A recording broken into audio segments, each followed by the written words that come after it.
Hello வணக்கம். இது உங்கள் சிவி ஜோன். காலை வணக்கம் டு ஆல். ஸோ எல்லாரும் எப்படி இருக்கீங்க? இன்னைக்கு பார்த்தீங்கன்னா தரமான சூப்பரான 9வது வாரத்தோட 4வது நாள் காலை ஓட் நிலவரத்தை தான் நீங்கள் பார்க்க போகிறீங்க. அதுக்கு முன்னாடி பார்க்குற எல்லாரும் நம்மளோட சேனலை சப்ஸ்கிரைப் பண்ணிட்டு பாருங்கள், லைக் பண்ணுங்கள், கமெண்ட் பண்ணுங்கள், ஷேர் பண்ணுங்கள், ப்ளஸ் அந்த ஹைப்பையும் கொடுங்க. இப்போ வாங்க அந்த வீடியோக்குள்ளே போகலாம். நிறைய பேர் ரொம்ப நல்ல சப்போர்ட் கொடுக்குறீங்க, ரொம்ப ரொம்ப நன்றி.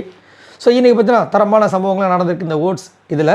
அதுக்கு முன்னாடி பார்த்தீங்கன்னா நேற்று எக்கச்சக்கமான சம்பவங்கள் நடந்துச்சு. அதில் உங்களுக்கு மனது பாதித்த சம்பவம் அப்படின்னா எது, சூப்பரான சம்பவம் அப்படின்னு எதுன்றதை கமெண்ட்ஸ் பண்ணுங்கள். அதே மாதிரி இந்த வாரம் யார் வெளியே போகணும்னு நீங்கள் நினைக்கிறீங்கிறத சொல்லுங்கள். அது மட்டும் இல்லாமல் நேற்று பிரஜன் ஒரு விஷயத்தை பண்ணியிருப்பார். அந்த நெக்லஸ் தூக்கி விசிறி வச்சிருப்பார் வெளியே, அது எங்கே போய் ஊந்துச்சோ தெரில. அதை பற்றி சொல்லுங்கள், அது கரெக்டாக? அதே மாதிரி எனக்கு தெரிஞ்சு பிக் பாஸ் வந்து இன்றைக்கி செம்ம ட்விஸ்ட்டு கொடுக்கறதுக்கு வாய்ப்புகள் இருக்குது. ஏன்னா கேமே வந்து கண்டுபிடிக்கணும், அந்த மாதிரி ஏதோ கண்டுபிடிக்க முடியாத ஒரு இடத்துல வைக்கிறது கரெக்டு. அதுக்குன்னு தூக்கி வெளியே வச்சுட்டா இதெல்லாம் வந்து கரெக்டாக? அதனால் நாமினேஷன் ஃப்ரீ பாஸ் கேன்சல் அப்படின்னு வச்சானா எப்படி இருக்கும்? அப்படி இருக்கும். பார்க்கலாம் என்ன நடக்குது, உங்களுக்கு என்ன தோணுதுன்ற சொல்லுங்கள். அதேமாதிரி நேற்று நைட்டு வந்து அரோரா வந்துட்டு செம்ம டென்ஷனாக அழுதுருப்பாங்க. அது மூலம் தலையிலலாம் அடிச்சுக்கிட்டாங்க. கமுருதினி விஜய் போட்டு கழுவி ஊற்றிருந்தாங்க. ஸோ அதெல்லாம் நீங்கள் பார்த்துருப்பீங்க. அவ்வளோ கழுவி ஊற்றுறீங்க கமுருதினியை பற்றி. அப்புறம் எதுக்கு கமுருதி கிட்ட திரும்ப பேசணும்னு ஆசைப்பட்றீங்க? அப்புறம் ஏன் அவர் மேலே வந்து உங்களுக்கு ஃபீலிங்ஸ்லாம் வந்துச்சு? ஒன்றும் சொல்கிறதுக்கு இல்லை. ஸோ அதை பற்றியும் சொல்லுங்கள். இப்போ வாங்க அந்த வீடியோக்குள்ளே போகலாம். ஃபர்ஸ்ட் பிளேஸில் யாருக்கா பற்றி நம்மளுடைய கானா வினோத் இருக்காரு. இவர் எவ்வளோ ஓட்ஸ் வாங்கியிருக்கார் அப்படி பார்த்தீங்கன்னா 1,12,395 ஓட்ஸ் வாங்கியிருக்காரு. ஓட்டிங் பர்சன்டேஜ் பார்த்தீங்கன்னா 24.92. செம்ம மாதம் ஓட்டு வருது. அது எப்படி வருதுன்னு தெரில. ஆனால் இந்த மாதிரி ஓட்டு இது வரைக்கும் யாருக்குமே வர கிடையாது. அந்த அளவுக்கு வந்து கானா வினோத்துக்கு ஓட்டு தாறுமாறாக வந்துட்டு இருக்கு. சரிங்களா?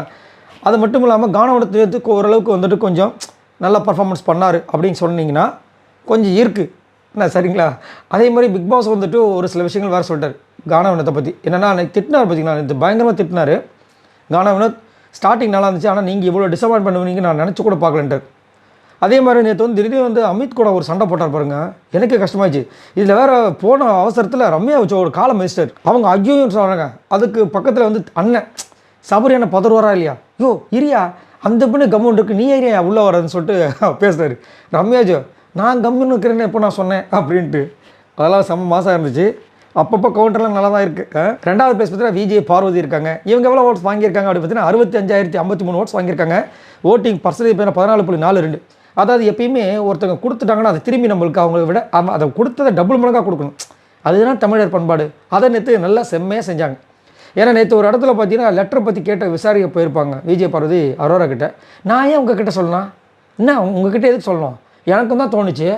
அந்த லெட்டர் என்னென்னமோ வந்துச்சு, அதுக்கு என்ன பண்ண முடியும், நீங்கள் வந்துட்டு என்கிட்ட இதெல்லாம் கேட்குறவள வச்சுக்காதீங்க சரியா, உங்கள்கிட்ட சொல்ல முடியாது அப்படி இப்படி பேசுகிறேன். ரைட்டுமா. நைட்டு போய் செக்கிங் பண்ணுறாங்க. அந்த நெக்லஸ் செக் பண்ணும்போது பார்த்தா அரோரா ட்ராயில் பார்த்தீங்கன்னா இந்த ஸ்கூல் ஐடி கார்டு, போன வாரம் டாஸ்க் நடந்த ஸ்கூல் ஐடி கார்டு, பேனா பென்சில் எல்லாமே வச்சுருக்காங்க.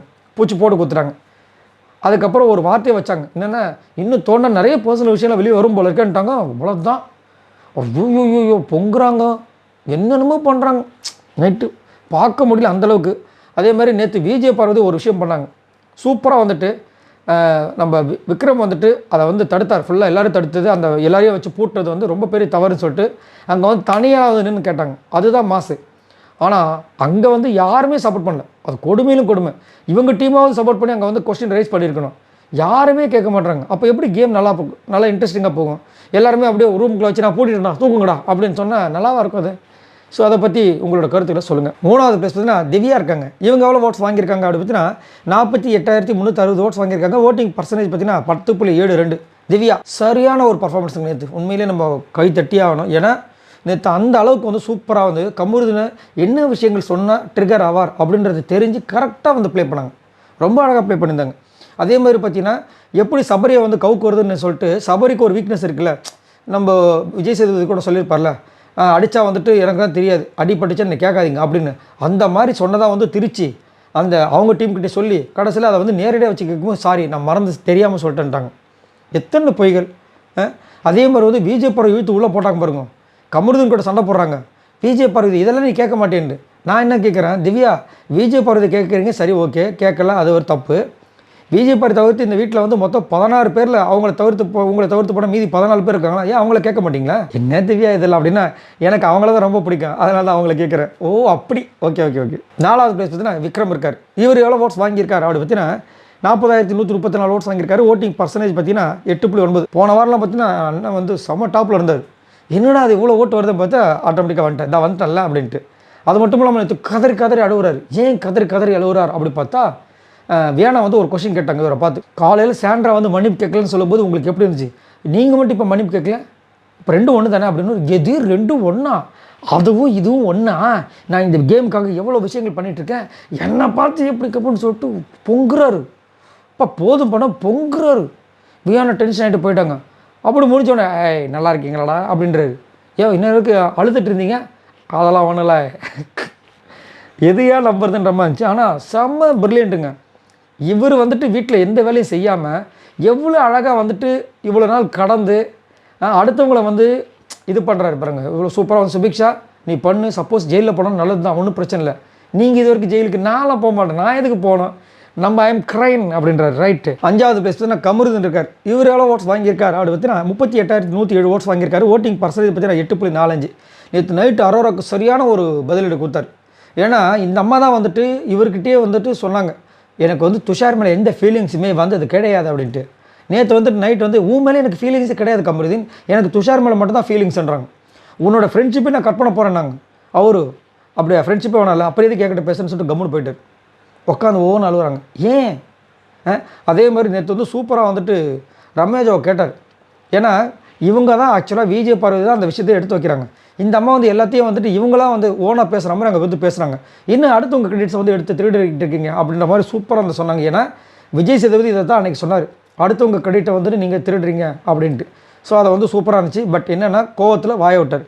இதில் என்ன ஒரு ஹைலைட்னா, அவங்க இவரை பார்த்து உட்காரா அப்படின்னு சொன்னது தப்பு இல்லையா, சரிதான் போடி சொன்னது தப்பான். 6வது பிளேஸ் பார்த்தீங்கன்னா சாண்ட்ரா இருக்காங்க. இவங்க எவ்வளோ ஓட்ஸ் வாங்கியிருக்காங்க அப்படி பார்த்தீங்கன்னா 26,940 ஓட்ஸ் வாங்கியிருக்காங்க. ஓட்டிங் பர்சன்டேஜ் பார்த்தீங்கன்னா 5.97. இவங்க என்ன தான் வந்து சாக்கு போக்கு சொன்னாலும் சுபிக்ஷா கிட்ட பண்ணது தப்பு தான், சரிங்களா? அதை வந்துட்டு அப்படி தடுக்கி இப்படி கையை வச்சு இப்படி பண்ணது அதெல்லாம் ரொம்ப ரொம்ப தப்பு. அதை வந்து கண்டிப்பாக அவங்க மன்னிப்பு கேட்டிருக்கணும். ஈவன் பிரஜன் சொல்லியும் கேட்கல, கண்டிப்பாக விஜய் சேதுபதி சொல்லி கேட்பாங்கன்னு நினைக்கிறேன். 7வது பிளேஸ் பார்த்தீங்கன்னா பிரஜன் இருக்கார். இவர் எவ்வளோ ஓட்ஸ் வாங்கியிருக்கார் அப்படி பார்த்தீங்கன்னா 26,379 ஓட்ஸ் வாங்கியிருக்காங்க. ஓட்டிங் பர்சன்டேஜ் பார்த்தீங்கன்னா 5.85. பிரஜன் நேற்று வந்து சூப்பராக வந்து அந்த டாஸ்க்கை செம்மையாக எடுத்தார். நெக்லஸ் எடுத்தார், சூப்பராக வந்து டைவர்ட் பண்ணார். டக்குன்னு இந்த பக்கம் போட்டு இந்த பக்கம் அப்படியே பண்ணுற மாதிரி. சபரிலாம் வந்து நொந்து போட்டார், எங்கடா இருக்குன்னு வெளியே வந்தார், தூக்கி விசிரிச்சிட்டார் இந்த பக்கம். ஏன் சார் அழகாக நல்லா எல்லாத்தையும் சூப்பராக எடுத்துகிட்டு போனீங்க, அப்படியே தூக்கி அந்த பக்கம் போட்டிங்க. ஆமாம், யாருமே கண்டுபிடிக்காதாடா அதுதானே, அதுக்கு எதுக்கு இங்கே டாஸ்க்கு, இன்றைக்கி இப்பயும் முடிச்சு விட்டு போக வேண்டியது தானே என்னங்கன்ற மாதிரி இருந்துச்சு. ஸோ நல்லா சூப்பராக ஒரு களிமண் வச்சு நல்லா செஞ்சுட்டு காலத்துலேருந்து அவரே போட்டு அமுக்குன மாதிரி இருந்துச்சு இந்த டாஸ்க். அவர் கையாண்ட விதங்களை பார்க்கும்போது உங்களுக்கு என்ன தோணுதுன்றதை சொல்லுங்கள். 8வது பிளேஸ் தான் சுபிக்ஷா வந்துட்டாங்க சூப்பராக. இவங்க எவ்வளோ ஓட்ஸ் வாங்கியிருக்காங்க அப்படி பார்த்தீங்கன்னா 24,051 ஓட்ஸ் வாங்கியிருக்காங்க. ஓட்டிங் பர்சன்டேஜ் பார்த்தீங்கன்னா 5.33. சுபிக்ஷா அவங்களால என்ன பெஸ்ட்டாக பண்ண முடியுமோ அதை பண்ணுறாங்க, பார்க்குறதுக்கு நல்லாவும் இருக்குது. ஒரு சில இடங்கள் கொஞ்சம் கோவப்படுற மாதிரி இருந்தாலும் ஏதாவது பண்ணுறாங்க, அதை வந்து நம்ம பாராட்டி ஆகணும். எதுவுமே பண்ணாமல் இருக்கும்போது பண்ணுறாங்க, பார்க்கலாம் என்ன நடக்குதுன்னு. 9வது பிளேஸ் பார்த்தீங்கன்னா கனி இருக்காங்க. இவங்க எவ்வளோ ஓட்ஸ் வாங்கியிருக்காங்க அப்படி பார்த்தீங்கன்னா 23,396 ஓட்ஸ் வாங்கியிருக்காங்க. ஓட்டிங் பர்சன்டேஜ் பார்த்தீங்கன்னா 5.19. கனி வந்துட்டு விஜய் பார்வதியை தவிர்த்து மீது ஏதாவது கேம் விளையாடாங்க வச்சுங்களேன், கண்டிப்பாக ஏதாவது நல்லா பண்ணுறதுக்கு வாய்ப்பு இருக்குது. ஏன்னா நல்ல நடிப்பு திறமை இவங்ககிட்ட இருக்குது. இப்போது அந்த கேரக்டர் விட்டு வெளியே வராத ஒரு பர்சன் சொன்னால் சாண்ட்ராஸ் கண்டிப்பாக சொல்லலாம். அடுத்தபடியாக கனியை சொல்லலாம், சூப்பராக நடிக்கிறாங்க கோபால்ன்ட்டு. ஆனால் அந்த கோபால்லேருந்து தடுத்து இப்படிக்கா வரும்போது விஜய் பார்வதி கிட்ட போனாங்கன்னா அப்படியே வெள்ளியாக மாறிடுறாங்க. அதை ஏன் தொடர்ந்து பண்ணுறாங்கன்னு தெரியல. ஈவன் அவங்க தங்கச்சி சொன்னதுக்கு அப்புறமும். 10வது பிளேஸ் பார்த்தீங்கன்னா அமித் இருக்காங்க. இவங்க எவ்வளோ ஓட்ஸ் வாங்கியிருக்காங்க அப்படி பார்த்தீங்கன்னா 23,346 ஓட்ஸ் வாங்கியிருக்காரு. ஓட்டிங் பர்சன்டேஜ் பார்த்தீங்கன்னா 5.18. எனக்கு தெரிஞ்சு இவர் தான் போயிடுவார்னு நினைக்கிறேன். ஏன்னா பெருசாக இவர்கிட்ட எந்த அவுட்புட்டுமே இல்லை.